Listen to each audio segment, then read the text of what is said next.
Assalamualaikum warahmatullahi wabarakatuh. Alhamdulillah. Tidak pernah berhenti kita memuji Sang Pencipta Allah atas segala nikmat yang dilimpahkan kepada kita. Dan juga kita panjatkan salam hormat kita, salawat dan taslim kepada manusia terbaik yang diutus kepada kita, Nabi besar Muhammad sallallahu alaihi wasallam. Melanjutkan bahasan kita sirah, dan tadi kita sudah lihat bagaimana Nabi SAW dengan sangat mudah menaklukkan kota Mekah tanpa perlawanan kecuali sangat kecil sekali yang dipimpin oleh Ikrimah bin Abi Jahal dan Safwan bin Umayyah bin Khalaf yang berusaha untuk menghadang pasukan Khalid bin Walid. Itu pun mereka terkalahkan dan 20 sekian orang dari Quraisy terbunuh.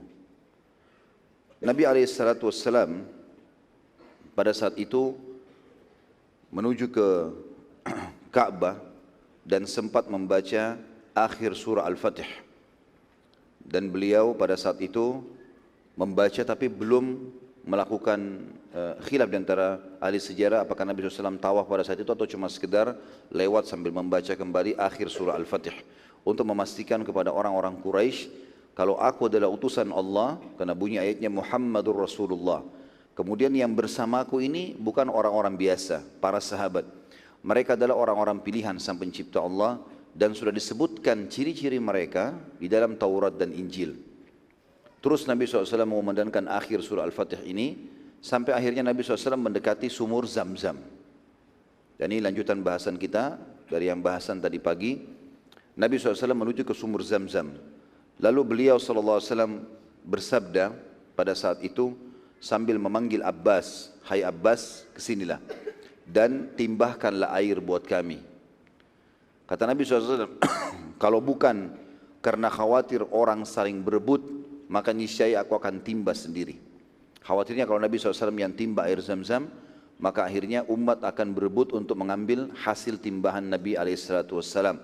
Maka beliau menyuruh Abbas untuk menimbahnya, paman beliau yang baru saja masuk Islam radhiyallahu anhu.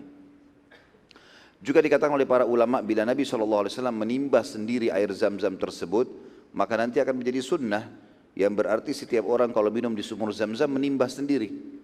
Padahal sebenarnya mungkin kesulitan, apalagi kayak di zaman kita sekarang umat Islam makin banyak. Ya. Maka mungkin lebih dimudahkan kalau seperti ini hukumnya. Abbas lalu berkata, "Wahai utusan Allah, tidakkah anda setelah Nabi SAW ambil Zam-Zam, beliau meminumnya, dan para sahabat menyaksikan bagaimana Nabi SAW meminum air Zam-Zam tersebut dan menjadi sebuah sunnah di mana banyak hadis Nabi SAW yang berbunyi Zam-Zam adalah minuman sekaligus makanan yang mengenangkan. Juga dalam hadis yang lain kata Nabi SAW, Zam-Zam sesuai dengan niat orang yang meminumnya. Setelah itu Nabi SAW dan keluar juga sebuah hukum tentunya ya, disunnahkan setiap selesai habis tawaf atau keliling Ka'bah untuk minum air Zam-Zam, sebagaimana kita tahu dalam masalah umrah dan haji. Abbas radhiyallahu anhu lalu setelah minum Zam-Zam tadi bersama Nabi SAW, dia mengatakan, "Wahai utusan Allah, tidakkah anda mendatangi rumah anda yang dahulu anda tinggal bersama Khadijah?" Jadi ada rumah Nabi SAW dulu besar. Khadijah radhiyallahu anha tinggal di komplek elitnya Mekah, bersebelahan dengan Abu Jahal, Abu Lahab, Umayyah bin Khalaf, orang-orang tokoh Mekah. Nabi SAW dulu tinggal di komplek itu. Tetapi waktu Nabi SAW hijrah ke Madinah bersama dengan seluruh sahabat hijrah, maka seluruhnya menjadi rampasan orang-orang Mekah, dirampas secara paksa. Dan uniknya yang mengambil rumah Nabi SAW adalah sepupunya sendiri, namanya Aqil bin Abi Talib. Ya, ini saudaranya Ali bin Abi Talib, tapi dia tidak masuk Islam. Maka kata Abbas, tidakkah anda ya Rasulullah mendatangi rumah anda? Sekarang anda sudah menang, Mekah sudah direbut. Satu Mekah sekarang miliknya Nabi, bukan cuma rumah beliau, rumahnya orang kafir semua dengan orang-orang kafirnya semua jadi hak Nabi SAW. Karena pasukan Mekah, pasukan muslimin masuk dengan kekuatan di sini, walaupun mereka tidak sempat melawan. Beda hukumnya kalau ada kesepakatan damai sebelumnya. Tapi kalau pasukan masuk di satu wilayah dan berkuasa, maka seluruh wilayah itu menjadi harta rampasan perang. Maka Nabi SAW menunjukkan adab dan akhlak yang luar biasa dalam Islam, yang luar biasa di dalam Islam. Beliau mengatakan, "Wahai Abbas, apakah Aqil bin Abi Talib masih meninggalkan tempat tinggal buat kami?" Aqil adalah salah satu kerabatku. Nabi SAW jelaskan, padahal Abbas tahu kalau itu adalah ya keponakannya. Tapi Nabi SAW menjelaskan agar muslimin tahu. Kata Nabi SAW, Aqil adalah kerabatku dan ia telah menjualnya. Jadi waktu Nabi SAW hijrah ke Madinah, diambillah rumah itu oleh Aqil, lalu Aqil menjualnya. Dan Nabi SAW mengatakan, bagaimana aku masih menganggap itu rumahku? Dan ini juga keluar sebuah hukum syar'i. Kalaupun sampai misalnya, semoga tidak terjadi bagi muslimin, ada wilayah dicaplok oleh orang-orang kafir, dikuasai. Lalu kemudian mereka sudah mentransaksikan rumah-rumah kita di situ, walaupun kita merebutnya kembali sudah bukan rumah kita. Seperti itulah. Maka Nabi SAW pun tidak mengambil kembali rumah itu, menganggap rumah itu adalah hak orang kafir yang sudah membeli dari Aqil.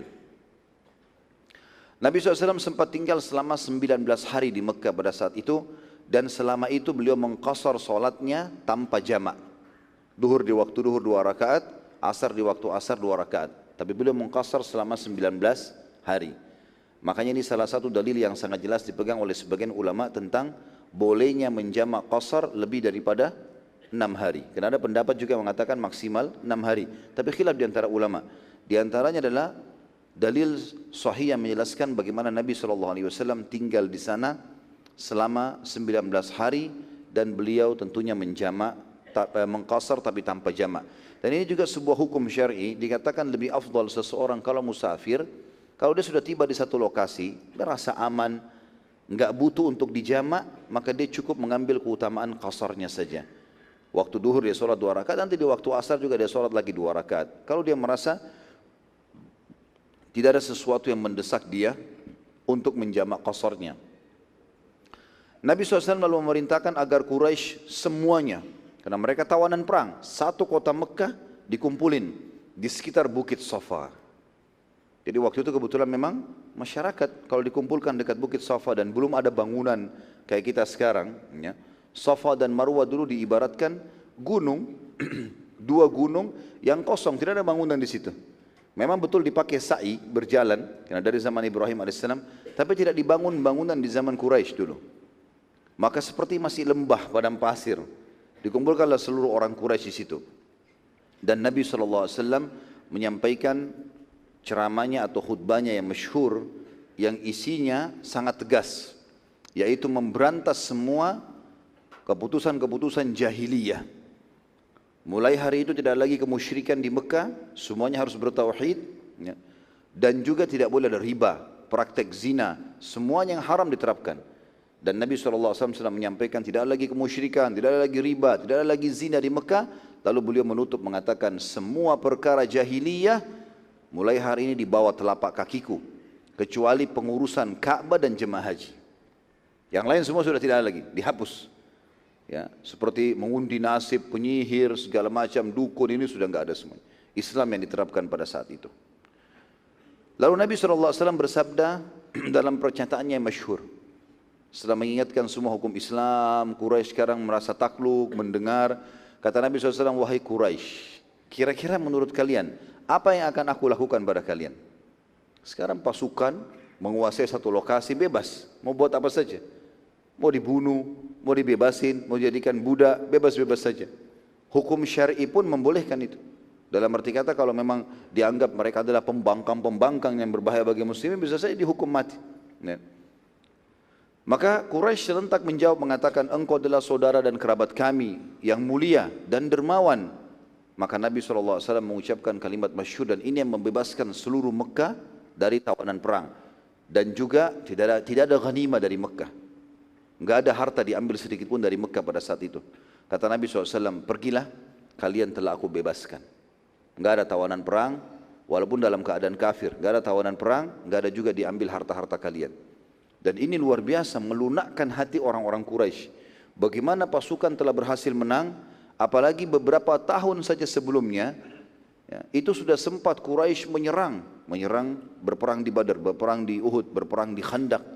Ya, itu banyak sekali, dan permusuhan-permusuhan yang sangat jelas. Bagaimana Nabi SAW setelah menguasai itu tidak menghukum mereka, malah membebaskan, gitu kan?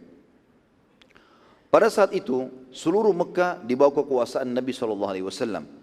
Dan seluruhnya dalam keadaan aman. Seluruh pintu gerbang Mekah dijaga oleh pasukan muslimin.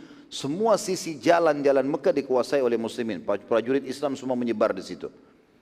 Dan itu selalu saja aman dalam kurang lebih hitungan 2-3 hari sampai datang seseorang bernama Fudalah. Fudalah ini dia mengiklankan masuk Islam pada saat itu, tapi ada tujuan dia.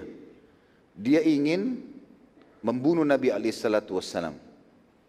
Dia menyembunyikan sebuah pisau dengan berharap kalau sudah dekat dengan Nabi SAW dia langsung menusuk Nabi SAW. Begitu dia mendekat dengan Nabi SAW, tidak ada yang ngerti ini. Karena ini Nabi SAW disampaikan wahyu, dan ini salah satu mukjizat yang terjadi di Mekah pada saat itu. Maka Nabi SAW lihat Fudalah waktu mendekat, langsung Nabi tegur dia. Wahai Fudalah, apa yang sedang terlintas di benakmu? Maka Fudalah mengatakan, aku ingin beribadah dan istighfar. Ini kebetulan dekat Ka'bah, di sekitar tempat tawaf.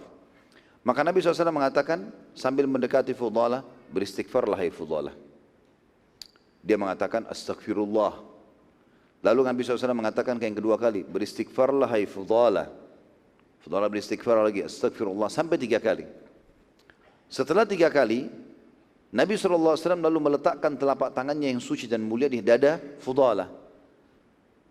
Lalu tiba-tiba dengan meletakkan telapak tangan di dada Fudalah, kata Fudalah, pisau di tanganku atau di simpananku, dia menyembunyikan di antara bajunya. Jatuh. Dan pada saat itu demi Allah, tidak ada orang yang paling aku benci sebelum Nabi Muhammad SAW meletakkan telapak tangannya pada dadaku melebihi dirinya. Orang yang aku paling benci Nabi SAW. Dan setelah Nabi SAW melepaskan telapak tangannya dari dadaku, maka aku menemukan dia adalah orang yang paling aku cintai.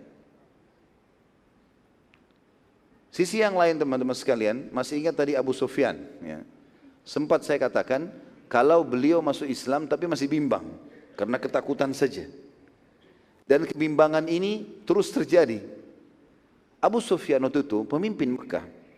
Kalau masih ingat kita review kembali, selesai perang Badar, waktu terbunuh mayoritas pimpinan Quraisy, ya, Abu Jahal, Umayyah bin Khalaf, Syaibah, Walid, banyak tokoh-tokoh Quraisy meninggal.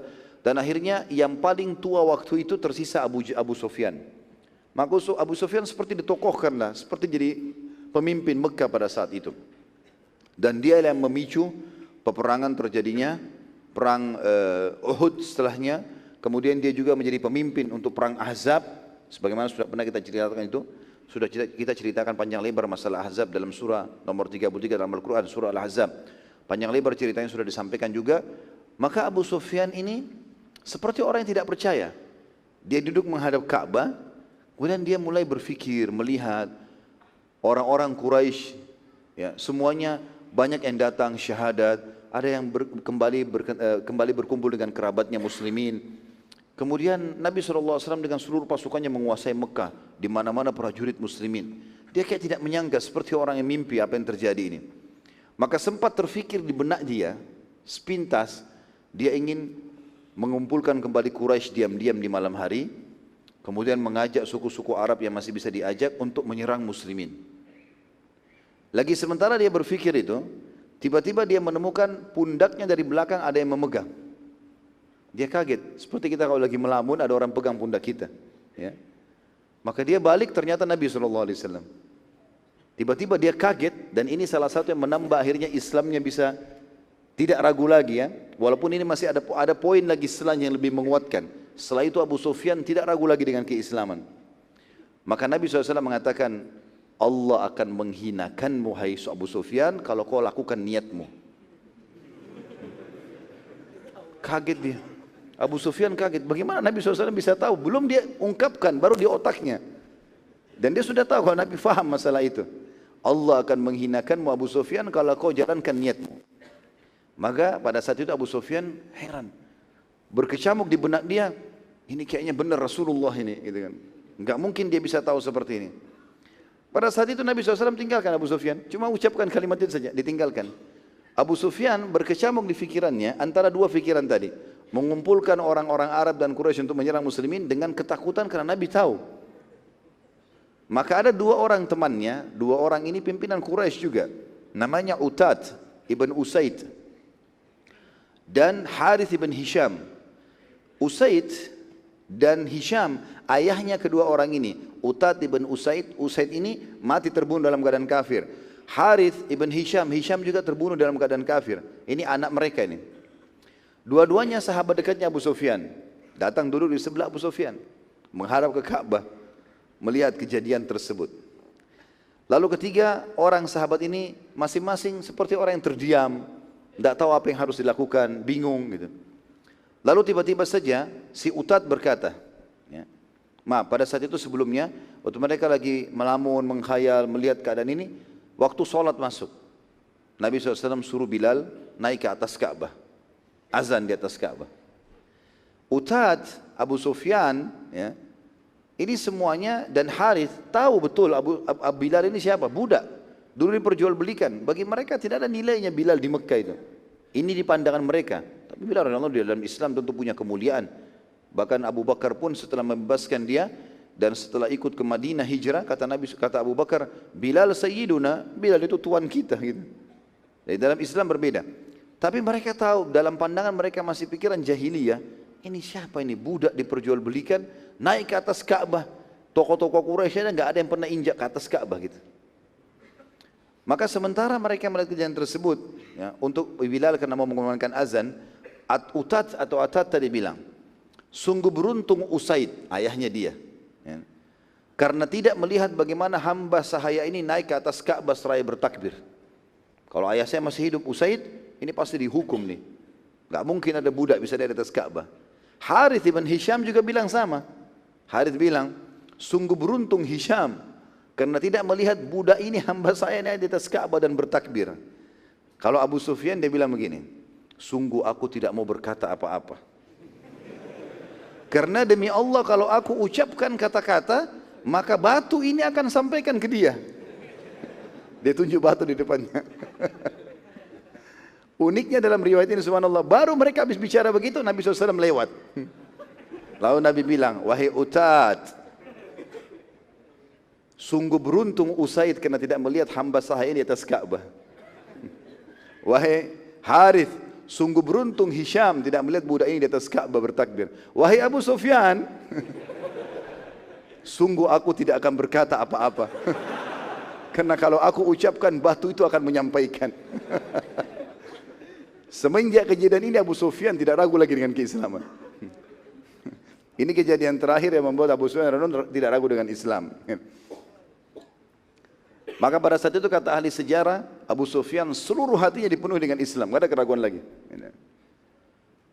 Pada saat itu dikumandangkan iqamah, lalu sholatlah baginda Nabi SAW dan memerintahkan setelah selesai sholat, memimpin sholat bagi masyarakat Mekah. Pada saat itu Nabi SAW qasar sholatnya.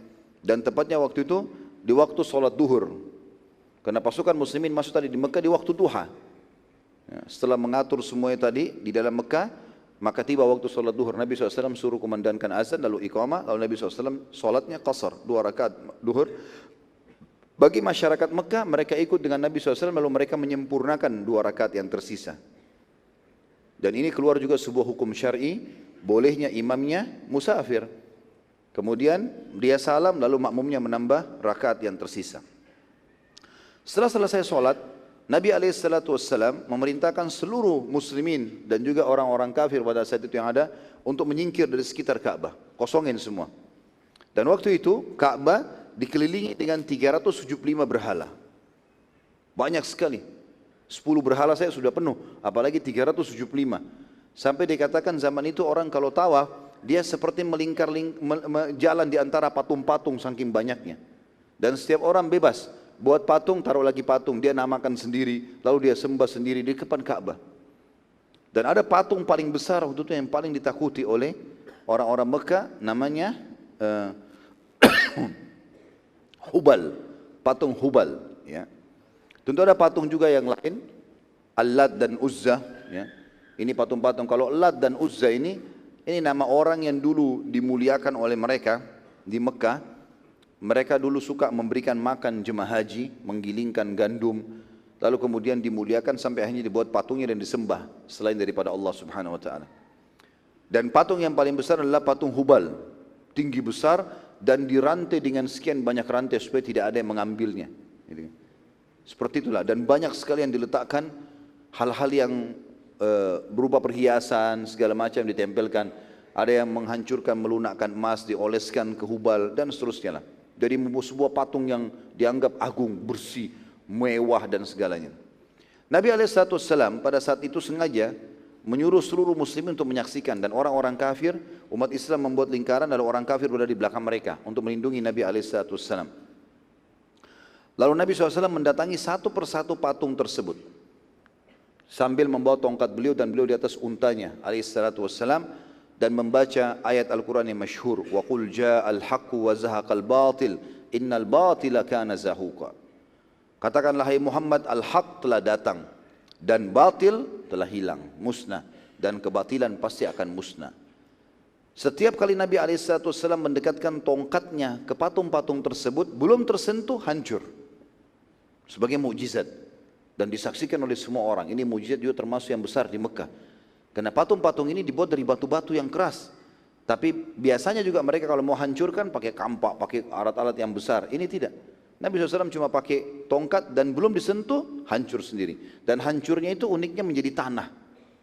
Selalu begitu. Semua 300 lebih patung itu dilakukan begitu oleh Nabi SAW.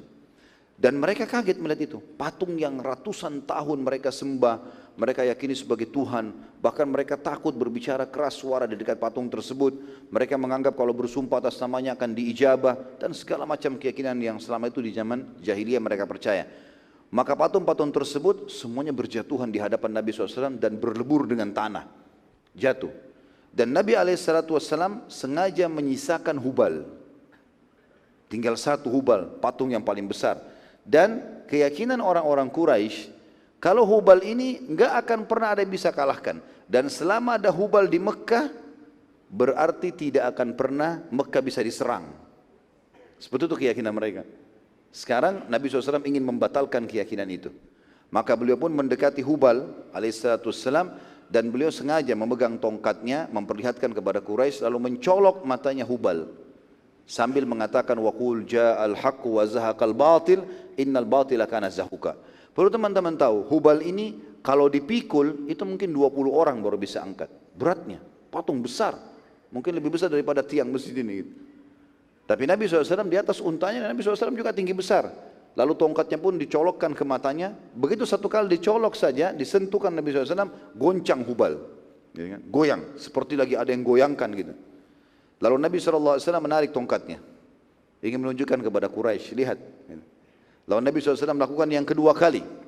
Sambil membaca, وَقُلْ جَاءَ الْحَقُّ وَزَهَقَ الْبَاطِلِ إِنَّ الْبَاطِلَ كَانَ زَهُوقًا. Lebih keras lagi suara Nabi SAW. Memberitahukan kepada mereka ini dalam bahasa Arab, kebenaran telah datang, kebatilan pasti akan musnah, dan kebatilan pasti akan musnah, enggak mungkin tidak. Maka Hubal pun akhirnya jatuh rubuh dan menjadi kepingan-kepingan pecah. Jadi saking besarnya Hubal sampai dia enggak melebur jadi tanah gitu. Dan Nabi SAW setelah melihat itu jatuh lalu mengatakan para sahabat, hancurkanlah. Dihancurkan sampai tidak tertinggal sedikit pun dari potongan Hubal tadi. Melihat kejadian tersebut teman-teman sekalian yang luar biasa terjadi, semua Quraisy tiba-tiba bersyahadat. Sudah, nggak ada keraguan lagi.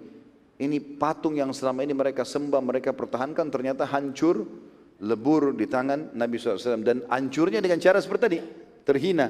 Bukan dikeroyokin rame-rame, enggak. Hancur dengan hanya sentuhan-sentuhan tongkat saja. Dan firman Allah yang berbunyi tadi sudah kita bacakan.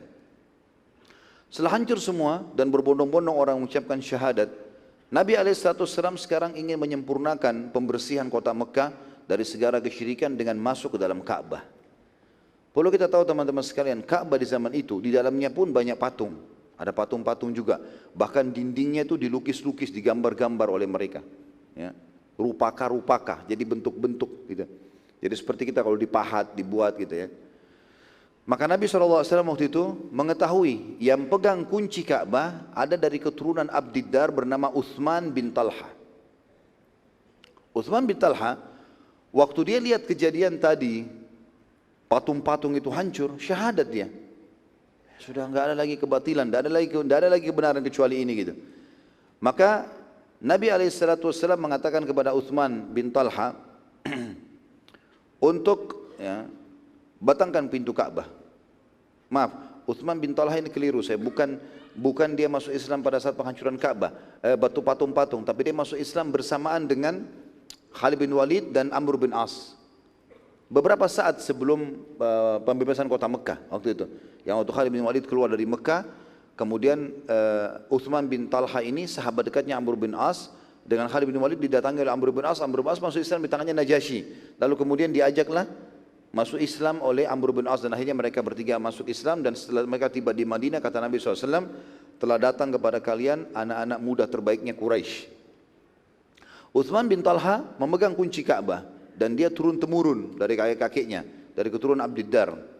Nabi SAW mengatakan, hai Uthman, pergilah ke rumahmu, ambil kunci Ka'bah, bukakan, saya ingin masuk. Maka Uthman pun pergi ke sana, ke rumahnya. Kebetulan di rumahnya ada ibunya Uthman, tapi masih dalam keadaan kafir ibunya. Dan dia yang pegang kunci Ka'bah. Waktu Uthman pergi ke Madinah, masuk Islam, sama Amr bin As dan Khalid bin Walid radhiyallahu anhu ajma'in, maka yang pegang kunci ibunya. Lalu Uthman mengatakan, wahai ibuku, Rasulullah SAW memerintahkan aku untuk mengambil kunci Ka'bah dan kemudian membukanya. Kata ibunya, wahai Uthman, apakah engkau tidak mengingat kejadian antara dirimu dengan Muhammad mengenai kunci Ka'bah? Ibunya mengingatkan dia. Apa kejadian teman-teman sekalian? Waktu Nabi SAW masih di Mekah dulu, masih awal-awal dakwah, Uthman bin Talha ini termasuk tokoh Quraisy. Dan dia membenci Nabi SAW sebelum masuk Islam, di awal-awal Islam dulu. Dan Nabi SAW pernah mengatakan, hai Uthman, izinkan aku masuk ke dalam Ka'bah. Kata Uthman, tidak mungkin aku bukakan untukmu. Demi Allah, aku tidak akan membukakannya untukmu dan membiarkanmu masukinya selamanya, kata Uthman. Kata Nabi SAW, wahai Uthman, bukakan sebelum kunci Ka'bah berada di tanganku, dan aku akan berikan kepada siapapun yang aku inginkan. Ini kejadian di Mekah sebelum Uthman masuk Islam nih, dulu. Ya. Maka Uthman mengatakan, bila kunci Ka'bah berada di tanganmu, hai Muhammad, sungguh mati lebih baik bagiku daripada hidup dan menyaksikannya. Tapi ini cerita sebelum masuk Islam. Sekarang Uthman sudah Muslim, gitu kan? Ibunya mengingatkan itu. Kau lupa perkataanmu dulu sama Muhammad? Dulu kau tidak mau masukkan dia dalam Ka'bah, walaupun kau mati. Kata Uthman, walaupun ibuku. Itu di zaman dulu, bukan sekarang. Ya. Dia adalah utusan Allah dan aku telah beriman, maka aku wajib patuh padanya, berikanlah kuncinya. Maka ibu Uthman merasa ini kemuliaan. Dia mengatakan, bagaimana engkau memberikan kepada Muhammad kunci Ka'bah yang berarti dia akan memilikinya dan dia bisa berikan kepada siapa yang dia suka. Berarti semua kemuliaan nenek moyang sudah tidak ada. Lalu diambil baju, kunci tersebut dalam riwayat ini dikatakan dimasukkan ke dalam bajunya. Ibunya Uthman menyembunyikan. Dia bilang, saya tidak akan memberikan kepadamu. Uthman terus merayu karena dia tahu hukum syar'i. Kalau ibu pun dalam keadaan kafir tetap harus dirayu, santun, baik, tidak boleh mengatakan kalimat ah. Dia terus merayu. Karena lama Nabi SAW utus Umar bin Khattab. Hai Umar, susul Uthman. Kenapa nggak datang-datang tuh? Nabi SAW berdiri di depan Ka'bah ini. Tinggal nunggu ini saja. Orang semua juga nunggu, gitu kan? Maka Umar bin Khattab datang, pas tiba depan rumah Uthman, tidak pakai banyak bicara. Hai Uthman, mana kunci Ka'bah? Pada saat mendengar suara Umar, ibunya ketakutan. Lalu dia segera dia keluarkan kunci, dia kasih. Hai Uthman, kasihlah. Daripada nanti Umar membongkar rumah kita. Gitu. Pada saat itu akhirnya pergilah Uthman membawa kunci tersebut ke Nabi SAW, kemudian membukakan pintu Ka'bah. Pada saat itu, waktu diberikan kunci tersebut, Nabi SAW mengetahui serta mengingat sebenarnya perkataan Uthman. Waktu sebelum masuk Islam, dulu pernah mengucapkan itu. Maka Nabi SAW tidak menyinggungnya, dan ini sebuah adab syar'i. Hal itu dulu masa jahiliyah, masa bodoh. Belum mengerti. Seperti kita mungkin punya teman-teman dulu sama-sama zina lah, apalah, mabuk. Sekarang sudah sadar sama-sama di pengajian. Termasuk adab dan akhlak dalam Islam, tidak boleh kita mengatakan, dulu kan kau lebih buruk dari saya. Dulu kan kamu begini, kamu kan juga begini. Itu dulu, sekarang orang ke depan. Tidak perlu kita lihat masa lalunya seseorang. Maka Nabi SAW tidak singgung, tapi Nabi tahu, melihat matanya Uthman seperti sedikit takut dengan kalimat itu. Jangan sampai Nabi SAW mengingatkan kembali. Tapi Nabi tidak mengucapkan, mengatakan, hai Uthman, bukalah, aku akan masuk. Dibuka. Setelah selesai, Nabi SAW memegang kunci Ka'bah. Dan waktu itu Abbas bin Abdul Muttalib paman Nabi SAW mengurus Masjidil Haram dan jemaah haji. Maka dia ingin mengambil kemuliaan tersebut sambil dia mengatakan, ya Rasulullah, gabungkanlah padaku pengurusan Masjidil Haram, jemaah haji dan juga kunci Ka'bah. Maka Nabi SAW bersabda dengan sabda yang masyhur, dan ini menandakan juga kemuliaan jiwa Nabi SAW. Setiap muslim harus begini. Maka Nabi SAW mengatakan, tidak hai Abbas, hari ini adalah hari kemuliaan dan bakti. Hari ini hari kebaikan, sebarin kebaikan. Peganglah kunci Ka'bah wahai suku Abdiddar dan suku Syaibah selamanya. Maksudnya sukunya Talha. Lalu Nabi SAW mengembalikan kepada Talha mengatakan, peganglah ini kepada anak keturunanmu. Dan subhanallah sampai hari ini di kerajaan Saudi pun turun-temurun kerajaan Islam. Ya, datang setelahnya Khulafaur Rasyidin, Nabi SAW meninggal, datang Umayyah, Abbasiyah, Uthmaniyah, sampai sekarang pemerintahan Saudi semuanya dari keturunan Abdiddar yang pegang kunci Ka'bah. Sesuai dengan wasiat Nabi SAW. Setelah pintu Ka'bah dibuka, Nabi SAW menyuruh Umar bin Khattab masuk lebih dulu, kemudian menghapus semua gambar-gambar yang terletak di dinding Ka'bah sebelum beliau masuk. Dan waktu itu banyak sekali digambar-gambar, ya. Mereka lukis-lukis, diukir-ukir gitu. Oleh Umar bin Khattab dibersihkan. Di antara Ka'bah yang ada, di antara gambar yang ada dalam Ka'bah waktu itu adalah gambar Ibrahim dan Ismail menurut mereka, versi Quraisy. Dan dalam gambar itu seakan-akan keduanya sedang memohon pada berhala. Juga ada gambar Maryam alaihissalam, gitu kan. Mereka gambarkan menurut pemandangan mereka saja. Siapa yang dianggap tokoh masyarakat waktu itu, dianggap beriman sama Allah, digambar-gambarkan sama mereka. Maka oleh Umar dihapuslah. Setelah selesai Umar bin Khattab keluar mengatakan, sudah ya Rasulullah. Maka Nabi SAW masuk dan ternyata beliau menemukan masih ada sisa gambar Ibrahim dan Ismail alaihissalam. Maka Nabi SAW kemudian bersabda, semoga Allah membinasakan mereka karena telah memperlakukan orang tua kami begini. Lalu Nabi SAW menghapus dengan lengan baju beliau sendiri sisa gambar daripada Ibrahim dan Ismail alaihimussalatu wassalam. Lalu Nabi SAW sholat 2 rakaat. Dan waktu itu kebetulan, waktu masuk setelah Umar bin Khattab keluar, Nabi SAW tidak mengizinkan orang masuk kecuali Bilal. Dan ini kemuliaan Bilal radhiyallahu anhu. Ini saya sudah ceritakan dalam serial sahabat Bilal radhiyallahu anhu, bagaimana ini termasuk kemuliaan yang khusus. Karena Nabi SAW masuk itu tidak mengajak orang lain, siapapun tidak boleh ikut kecuali Bilal. Lalu Nabi SAW sholat 2 rakaat di situ. Dan ini niatnya sholat tahiyat masjid. Tentu teman-teman sekarang kalau mau masuk sholat dalam Ka'bah, ditutup, ada pintunya, nggak dibuka kecuali untuk tamu-tamu kerajaan.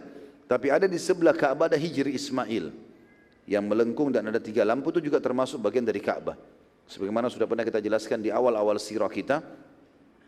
Kalau di zaman Abdul Muttalib pernah Ka'bah mau dibangun, tapi karena harta mereka enggak cukup yang halal, maka Ka'bah menjadi kecil dan hijr Ismail tidak masuk. Di zaman Ibrahim AS sampai ukuran hijr Ismail. Jadi kalau orang sholat dalam hijr Ismail sama dengan sholat dalam Ka'bah dan diniatkan untuk tahiyat masjid. Setelah selesai sholat 2 rakaat, Nabi SAW keluar bersama Bilal dan ternyata di depan pintu sudah ditunggu oleh Abdullah bin Umar radhiyallahu anhu. Dan Abdullah bin Umar ini sahabat Nabi terkenal dengan sahibut ta'assi. Artinya orang yang luar biasa mengikuti sunnah-sunnah Nabi SAW dengan sangat detail. Betul-betul luar biasa. Apa saja Nabi kerjakan SAW. Jangankan bicara wajib, yang sunnah-sunnah, bahkan perilaku biasa. Cara jalannya Nabi, Nabi pernah mampir di mana, semuanya diikuti oleh Abdullah bin Umar. Makanya dikenal dengan sahibut ta'assi. Di zaman setelah Nabi SAW meninggal, pernah satu kali Abdullah bin Umar memimpin kafilah haji dari Madinah. Di tengah jalan dia berhentikan, ada 70 ekor unta, berhenti semua. Lalu kemudian dia mengatakan, tunggulah dan saksikanlah. Turunlah dia dari untanya, dia jalan. Orang semua lihat, Abdullah bin Umar sahabat Nabi, ulamanya sahabat waktu itu, ulamanya muslimin. Orang semua lihat sampai kejauhan tinggal bayangan. Lalu Abdullah bin Umar datang ke sebuah tempat itu, lalu beliau buang air kecil di situ. Lalu kembali lagi. Ada beberapa sahabat Nabi yang masih hidup waktu itu dan tidak mengerti, lalu bertanya, wahai Abdullah bin Umar, apakah anda memberhentikan kami semua ini hanya menyaksikan anda kencing di situ? Kata Abdullah bin Umar, iya, karena saya ingin menyampaikan kepada kalian pada saat saya sedang berjalan bersama Nabi SAW menuju ke Mekah, beliau pernah mampir di sini, beliau pernah buang air kecil di situ. Ya, saking luar biasanya mengikuti kehidupan Nabi SAW. Maka pada saat itu Abdullah bin Umar tanya Bilal, hai Bilal, apa yang Nabi kerjakan di dalam? Kata Bilal, Nabi SAW sholat. Kata Abdullah bin Umar, di mana tempatnya? Ditunjukkan oleh Bilal. Lalu kemudian Abdullah bin Umar orang yang pertama mengerjakan sholat tersebut setelah Nabi SAW dan Bilal. Baik, kita lanjutkan dengan kisah Hindun binti Utbah. Masih ingat tadi saya sampaikan ada 10 orang yang pasti disuruh bunuh, gitu kan? Termasuk diantaranya Hindun, istrinya Abu Sufyan. Abu Sufyan sekarang sudah masuk Islam.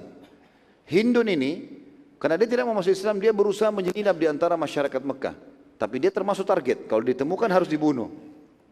Rupanya Nabi SAW kena melihat masyarakat Mekah banyak yang masuk Islam. Hindun belum masuk Islam waktu itu. Maka Nabi SAW kumpulkan.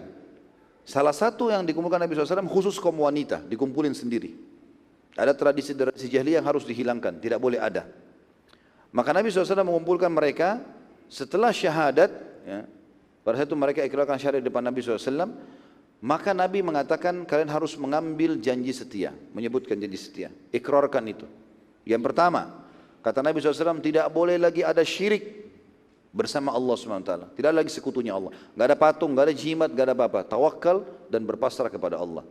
Rupanya waktu Nabi SAW ucapkan itu, terdengar di dalam saf, ya, perempuan-perempuan ini ada suara. Lalu dia mengatakan, karena Nabi SAW mengatakan, ikrarkan la ilaha illallah, wahdahu la syarikalah, lahul mulku wa lahul hamdu wa huwa ala kulli syai'in qadir. Dalam bahasa Arab, ikrarkan itu. Maka tiba-tiba ada suara dari saf perempuan mengatakan, wahai utusan Allah, bila seandainya Tuhan-Tuhan selain Allah berguna, maka akan bermanfaat buat kami hari ini. Ternyata suara itu suaranya Hindun. Hindun ratunya Mekah, gitu kan. Waktu dia ngomong di antara saf perempuan, gerumun banyak perempuan begitu, Nabi SAW kenal. Nabi mengatakan Hindun, Hindun kan ini target harus dibunuh. Langsung Hindun mengatakan asyhadu an la ilaha illallah wa anna Muhammadar Rasulullah.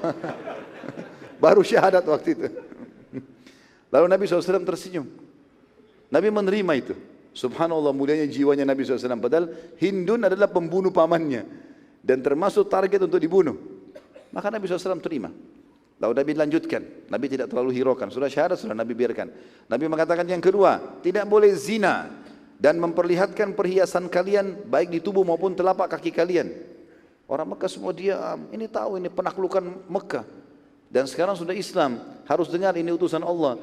Gitu kan? Maka Hindun nyeletuk lagi. Dia mengatakan, apakah wanita bebas bisa berzina ya Rasulullah?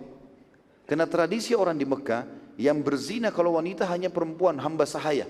Enggak ada wanita bebas berzina walaupun mereka di zaman jahiliyah. Maka pada saat itu Nabi SAW tersenyum. Tidak menjawab apa-apa. Yang penting sekarang poinnya tidak boleh berzina. Yang ketiga, tidak boleh membunuh anak karena khawatir miskin. Hindun nyeletuk lagi. Ini masih mu'allaf. Ya? Dia mengatakan, wahai utusan Allah, kami membesarkan anak-anak kami, lalu kalian membunuhnya di Badr. Kan di perang Badr banyak dibunuh orang Quraisy. Termasuk yang mati ayahnya dia sama kakaknya dia. Kami besarkan anak-anak kami, lalu kalian membunuhnya di Badr. Nabi SAW senyum saja. Enggak ditanggapi sama sekali. Gitu. Dan ini teman-teman sekalian, poin-poin ini ditekankan oleh Nabi SAW dan ini menandakan kemuliaan hati dan kesucian hati Nabi SAW. Bagaimana beliau tetap menerima keislaman karena targetnya menyampaikan Islam. Kalau orang itu belum masuk Islam dan punya keburukan terhadap Islam, mungkin itu bisa dihukum. Tapi orang kalau sudah syahadat, syahadat ini memberhentikan semuanya. Enggak ada lagi dendam dengan dia, enggak ada lagi apa-apa sama sekali. Dan ini pelajaran penting teman-teman sekalian. Maka pada saat itu Nabi SAW menunjukkan kepada kita bagaimana mendahulukan syariat Allah Subhanahu Wa Taala dan hanya menerima keislaman Hindun. Dan ini pelajaran yang luar biasa kita ambil dari kehidupan dia. Bagaimana jahatnya pun seseorang dan bencinya dengan Islam. Tapi pada saat iman masuk ke dalam hati, maka dia pasti akan bisa menerima kebenaran. Dan bagaimana baginda Nabi SAW tidak pernah putus asa dalam berdakwah. Sehingga beliau tetap menerima. Bisa dibayangkan kalau kasus kita berada di posisi baginda Nabi SAW. Bagaimana beliau melihat depan matanya pamannya. Sampai Umar bin Khattab berkata, kami tidak pernah melihat Nabi SAW menangis terisak-isak. Yang mengalahkan tangisan beliau pada saat di Uhud melihat jenazahnya Hamzah. Hidungnya dipotong, dadanya terbelah, darah semuanya. Gitu kan? Dan itu perilaku Hindun. Dan Hindun ini termasuk motivator terkuatnya Quraisy di perang Uhud. Bahkan dia mengeluarkan syair-syair yang mengatakan kepada pasukan Quraisy, kalau kalian lari dari kancah peperangan, maka kami akan meninggalkan kalian. Dia instruksikan semua wanita Mekah tidak boleh melayani suaminya. Dan orang-orang perempuan pada saat itu patuh. Jadi luar biasa bagaimana bencinya dengan Islam dan sekian banyak kisah berhubungan dengan masalah Hindun ini. Tapi setelah masuk Islam, Nabi SAW betul-betul target utamanya agama Allah, bukan yang lain. Maka beliau pun menerima masalah itu. Kisah yang lain adalah Abdullah bin Sa'ad bin Abi Sarh. Siapa orang ini? Penulis wahyu yang murtad, ya. Tapi malam ini tidak ada buku. Tadi pagi saya kasih buku. Karena sekarang sudah tinggal ngulangin saja. Dia adalah saudara susuannya Uthman bin Affan radhiyallahu anhu. Uthman bin Affan tahu betul permasalahannya saudara susunya ini, Abdullah ini. Dan dia menginginkan agar hidayah juga datang kepada Abdullah. Sebagaimana Hindun masuk Islam, sebagaimana Abu Sufyan masuk Islam, dan banyak tokoh-tokoh Quraisy yang masuk Islam. Maka dia menjadikan target untuk mengejar di mana Abdullah bin Sa'ad ini, saudara susuannya. Dikejar, dicari sama dia, dan dia tahu karena ini sepupunya, saudaranya. Dan dia tahu di tempat-tempat mana kira-kira di Mekah sembunyi. Sampai Uthman bin Affan menemukan dia. Dia berada di dalam sebuah rumah yang terpencil di pinggir kota Mekah. Kemudian oleh Uthman ditemukan. Lalu Uthman mengatakan kepada dia, wahai Abdullah, sungguh ini kebenaran. Dan kamu telah melakukan kesalahan besar. Kamu telah masuk Islam lalu kamu murtad dan kamu munafik pada saat itu. Terbongkar kedokmu sekarang. Dan apa yang selama ini kau pikir Quraisy akan mengalahkan Nabi SAW sudah terbukti. Quraisy takluk tanpa perlawanan. Maka dalam kondisi dia ketakutan, ya, memang mengatakan lalu apa saranmu hai Uthman? Kata Uthman, masuk Islam lah. Tapi dengan tulus, ikuti kebenaran. Dia mengatakan bagaimana aku bisa aman sementara aku termasuk dalam daftar dari 10 orang yang harus dibunuh. Dia juga sudah tahu itu. Maka Uthman mengatakan bercadarlah, tutup wajahmu, pakai imamah, tutup wajahmu dan ikut dengan aku. Aku akan bawa kaum bertemu dengan Nabi SAW. Jalanlah mereka terus menuju ke kemah, karena ramainya kota Mekah tidak terlihat. Uthman pun mengajak dia jalan bersama. Maka orang melihat Uthman bin Affan, orang tahu. Dan karena Abdullah bin Sa'ad ini menutup wajahnya tidak kelihatan, bola matanya saja, alisnya pun tertutup. Jadi enggak dikenal gitu. Pada saat itu kebetulan di dalam kemah Nabi SAW di sekitar Ka'bah ada seorang sahabat yang pada saat Nabi SAW mengatakan siapa yang menemukan fulan, 10 orang disebutkan namanya yang harus dibunuh, bunuh mereka walaupun mereka bergantung pada kiswah Ka'bah. Waktu dia dengar, sahabat ini dengar namanya Abdullah bin Sa'ad bin Abi Sarah, kebetulan dia punya masalah dengan Abdullah dulu di Mekah. Maka dia mengatakan, demi Allah, kalau saya temukan Abdullah, saya akan penggal dia. Walaupun dia bergantung di depan kiswah atau di kiswah Ka'bah ya Rasulullah. Duduklah orang itu di sebelah Nabi SAW. Tapi saya mohon maaf tidak temukan nama sahabat ini siapa. Cuma kisahnya begitu, duduklah seorang sahabat yang pernah bersumpah akan membunuh Abdullah bin Sa'ad di hadapan Nabi SAW. Masuklah Uthman bin Affan di kemah Nabi SAW membawa Abdullah. Maka Uthman berkata, wahai utusan Allah, bersamaku sekarang di sebelahku ini saudara susuanku, Abdullah bin Sa'ad bin Abi Sarah. Mendengar perkataan tersebut, orang-orang semua melihat ke arah Abdullah ini. Ini orang jadi target utama, tapi sekarang sudah di kemah Nabi SAW. Saya ingin Anda menerimanya, karena dia niat mau masuk Islam tulus, bukan seperti awal dulu. Abdullah waktu itu membuka, tutup wajahnya, segera mengulurkan tangannya ke Nabi SAW. Ingin menunjukkan baiatnya dan ingin syahadat di hadapan Nabi SAW. Tapi terjadi sesuatu yang unik di sini. Nabi SAW tidak mau menerima tangannya. Diam saja Nabi SAW. Uthman kembali mengulangi permintaannya. Seraya berkata, wahai utusan Allah, Abdullah datang ingin masuk Islam, tulus, terimalah dia. Walaupun dia punya kesalahan dulu. Abdullah ulurkan lagi tangannya yang kedua kali. Nabi SAW tidak menerimanya. Yang kedua kali. Yang ketiga kali Uthman bin Affan ulangi lagi. Ya Rasulullah, maafkanlah dia. Dia saudara susuan saya. Dia sudah datang ke kemah Anda dan dia merasa ketakutan. Dia ingin masuk Islam. Mudah-mudahan saja dia bisa kokoh dengan keislamannya. Lalu Abdullah ulurkan lagi tangannya. Nabi SAW tidak terima tangannya. Juga tidak melihat wajahnya Abdullah ini. Ternyata di sini kata ulama, memang Nabi SAW sangat marah dengan dia. Bagaimana dia menjadi penulis wahyu dan Nabi SAW sudah percaya, terus kemudian sudah termasyhur di kenangan sahabat, lalu dia sengaja pulang iklankan kemurtadannya. Karena itu masalah besar itu. Ya. Yang keempat kalinya, Uthman mengulangi seperti yang sama sambil memohon-mohon dengan Nabi SAW. Akhirnya Abdullah mengulurkan tangan, Nabi SAW terima. Syahadatlah dia. Diterimalah keislamannya. Lalu Utsman bin Affan karena gembiranya, dia merangkul saudara susunya ini, Abdullah, lalu dibawa keluar dari kemah. Udah jangan lama-lama di sini. Ya, sudah cukup, sudah syahadat, Nabi SAW sudah terima, sudah keluar. Lalu waktu keluar dari kemah, Nabi SAW bersabda kepada sahabat tadi di sebelahnya, ya, yang sudah bersumpah mau membunuh Abdullah kalau ditemukan walaupun di kiswah Ka'bah. Lalu Nabi SAW mengatakan, tidak adakah orang yang berakal di antara kalian? Kalian melihat aku menolaknya sampai 3 kali. Kenapa tidak seorang pun berdiri membunuhnya? Orang ini harus mati mestinya. Saya sengaja tolak supaya pakai akal bunuh nih gitu. Tapi karena tidak ada juga berdiri, ya sudah. Akhirnya saya terima dia gitu. Lalu Nabi SAW menghadap ke arah orang tadi yang sudah bersumpah itu. Kata Nabi SAW, bukankah kau dulu bertekad mau membunuhnya? Ya. Maka kata, walaupun dia bergantung di kiswah Ka'bah, kata orang itu, wahai utusan Allah, aku benar-benar tidak mengetahui maksud anda. Andai saja anda memberiku dengan isyarat mata saja, niscaya aku akan membunuhnya. Kata Nabi SAW, tidak layak bagi seorang Nabi memberi isyarat untuk membunuh. Tapi semua dengan kejelasan. Kalau aku suruh bunuh, aku bilang bunuh. Enggak ada isyarat. Dan Nabi SAW di sini bukan memberikan isyarat, artinya memberikan kode, mata, supaya bunuh, enggak. Nabi SAW di sini makanya diam saja, tidak mau menerima Abdullah tadi. Itu sebagai tanda juga sebenarnya, tapi bukan isyarat tangan atau kalau mereka bunuh ya sudah. Karena belum syahadat, tapi sekarang sudah muslim, sudah enggak bisa gitu. Maka dengan kejadian ini selamatlah Abdullah bin Sa'ad bin Abi Sarh. Sekarang kita masuk ke kisah Ikrimah bin Abi Jahal, anaknya Abu Jahal yang juga masuk Islam nantinya, dan dia termasuk dalam 10 orang yang harus dibunuh. Ikrimah bin Abi Jahal setelah menyerang pasukan Khalid bin Walid radhiyallahu anhu di pintu gerbang Mekah dan akhirnya dikalahkan oleh Khalid bin Walid dan akhirnya dia melarikan diri. Pada saat itu bersama dengan temannya Safwan bin Umayyah bin Khalaf. Mereka menuju ke kota Jeddah sekarang, ke pelabuhan. Zaman dulu sudah ada pelabuhan tentunya di sana.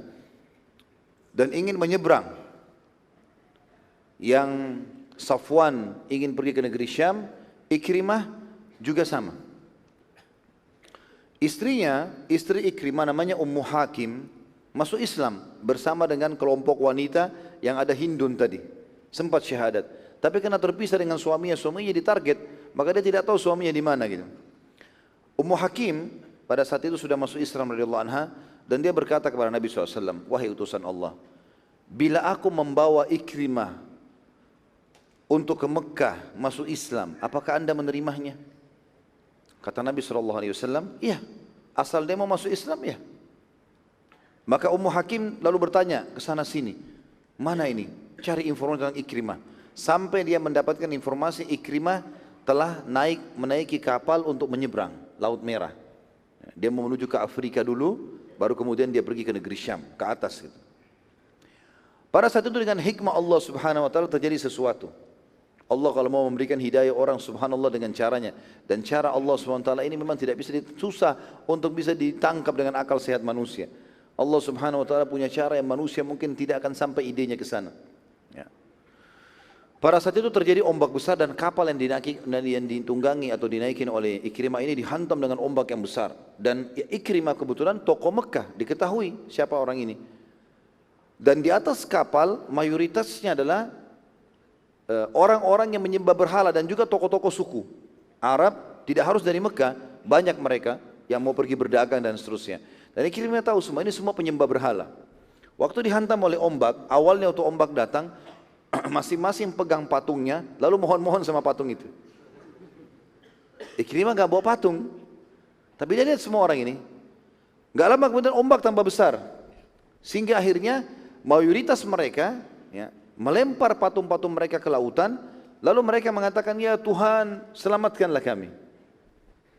Lalu Ikrimah berpikir pada saat itu, kenapa begitu bodohnya saya meyakini patung-patung yang akhirnya dalam keadaan seperti ini pun nggak bisa menolong. Mereka pun ini penyembah berhala sekarang melempar patung-patung mereka sampai depan mata Ikrimah. Patung-patung yang dilempar itu ada yang patah kepalanya, patah tangannya, rusak, patung batu dilempar, hancur semuanya. Maka gara-gara itu Ikrimah akhirnya mulai masuk Islam dalam hatinya. Kayaknya benar yang dibawakan oleh Muhammad nih gitu. Gara-gara kejadian tersebut maka Dia minta pada saat itu bersamaan suatu sudah mereka melempar semua batu-batu mereka dan mereka memohon kepada Allah tulus, maka berhenti ombak. Lewatlah kapal yang lain bersimpangan, yang satu mau ke Afrika, yang satu balik dari Afrika menuju ke Jeddah. Dia minta berhenti, mau pindah kembali ke Jeddah. Pindahlah dia di kapal yang sebelah. Kemudian itu sudah dibayar sama dia, kemudian dia pergi kembali ke Jeddah. Bersamaan dengan dia tiba di Jeddah tadi, istrinya sudah nunggu di pelabuhan.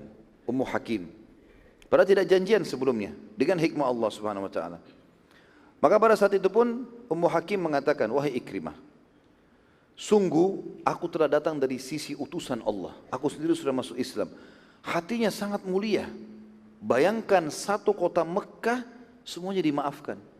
Enggak satu pun harta kita diambil padahal dia sudah menang. Enggak satu pun orang dibunuh kecuali yang membangkang. Perlu kamu tahu, Hindun binti Utbah termasuk daftar yang akan dibunuh, tapi dia mengucapkan syahadat dan diterima oleh Nabi SAW. Abdullah bin Sa'ad bin Abi Sarah masuk Islam. Si fulan masuk Islam, si fulan masuk, dan disebutkan semuanya. Tinggal kau, hai Ikrimah. Kau orang berakal. Kenapa kau tidak mau ikut? Masuk Islam lah. Ini agama yang benar. Maka Ikrimah berkata, apakah kau yakin kalau aku kembali ke Mekah, aku tidak akan ada masalah? Kata Ummu Hakim, aku telah memohon kepada Nabi SAW untuk memberikanmu jaminan. Asal dengan syarat kamu memang mau kembali ke Mekah dan masuk Islam. Ikrimah lalu berkata, baiklah kalau begitu, saya akan kembali. Di tengah perjalanan, dalam sebuah athar disebutkan ya, kisah begitu, dikatakan bahwasanya Ikrimah ingin menyentuh Ummu Hakim, istrinya. Dalam perjalanan menuju ke Mekah pulang, di malam hari dia menyentuhnya. Ummu Hakim mengatakan, engkau masih musyrik dan aku seorang muslimah, maka tidak halal lagi hubungan biologis ini. Maka Ikrimah pada saat itu merasa makin terpojok. Luar biasa, sampai seperti ini istri saya pun tidak bisa saya gaulin. Berarti betul-betul saya dalam keadaan salah nih. Sampai akhirnya mereka jalan menuju ke Mekah keesokan harinya dan ketemu dengan Nabi SAW. Ikrimah langsung bertemu dengan Nabi SAW. Dan kebetulan Ummu Hakim sebelum masuk ke Mekah mengirim sepucuk surat kepada Nabi SAW dan memberitakan, ya Rasulullah, Ikrimah sudah bersama dengan saya, tolong berikan keamanan di jalan. Maka diiklankanlah di Mekah, Ikrimah akan datang, maka tidak boleh ada yang ganggu, karena kan targetnya harus dibunuh. Bisa saja ada orang Islam tidak tahu tentang kejadian Ummu Hakim lalu kemudian main dibunuh saja. Diberikanlah keamanan, lalu Ikrimah pun jalan. Orang-orang semua menyaksikan, dia termasuk tokoh Mekah, anaknya Abu Jahal. Abu Jahal adalah Fir'aunnya umat ini, tidak ada yang tidak kenal. Dan Ikrimah sebelum masuk Islam adalah anaknya Fir'aun itu. Sangat benci dengan Islam. Maka dia pun bertemu dengan Nabi SAW dan mengatakan, wahai Muhammad, apakah engkau memberikanku keamanan? Kata Nabi SAW, iya. Ikrimah lalu berkata lagi, pada apa engkau mengajakku, hai Muhammad? Apa ajaranmu sebenarnya? Karena dia tidak pernah dengar secara langsung dari Nabi SAW, cuma membenci-benci dari jarak jauh saja. Dengar-dengar orang bilang apa, saya mau dengar langsung. Kata Nabi SAW, engkau menyembah Allah yang Maha Esa, jangan sekutukan. Enggak ada patung-patung lagi. Kamu kan tahu ada Tuhan namanya Allah, udah murnikan ibadah sama dia. Hanya benak mohon sama dia, takut pada dia, cinta pada dia, selesai. Nggak ada lagi patung-patung, dijimat-jimat, dukun-dukun, enggak ada semuanya. Engkau mendirikan sholat 5 waktu, dan aku akan ajarkan caranya. Keluarkan zakat dari hartamu untuk pensucian, hajilah selama engkau mampu. Ya. Lalu Ikrimah berkata, waktu itu belum disebutkan, atau dalam riwayatnya tidak disebutkan Ramadan. Ada riwayat yang menjelaskan Nabi SAW mengatakan, engkau berpuasa pada bulan Ramadan, dan engkau haji bila engkau mampu. Ikrimah berkata, engkau tidak mengajak kecuali pada kebaikan. Kalau itu ajaranmu baik semuanya, maka aku ingin mengikrarkan syahadatku. Maka dia pun mengucapkan, asyhadu an la ilaha illallah wa anna Muhammad Rasulullah. Ikrimah begitu syahadat, dia menceritakan tentang kondisinya. Dia merasa tubuhnya semuanya merinding. Dan merasa seperti ada sesuatu yang terlepas dari beban kehidupan selama ini. Lalu dia menangis. Pada saat di hadapan Nabi SAW, dia mendengarkan beberapa ayat Al-Quran. Dia mengatakan, ya Rasulullah, sungguh ini adalah ayat-ayat Tuhanku yang aku bengkalikan selama ini. Dan aku bersumpah atas nama Allah, ya Rasulullah, aku akan menginfakkan harta sebesar dulu di jalan Allah, sebesar dulu yang aku infakkan untuk memerangi Islam.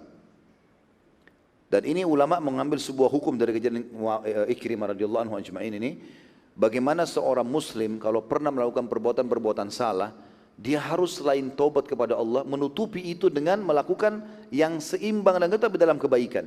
Seperti kasus misalnya, orang dulu di masa jahiliyah sebelum kenal agama yang benar, dia suka ke diskotik traktir orang.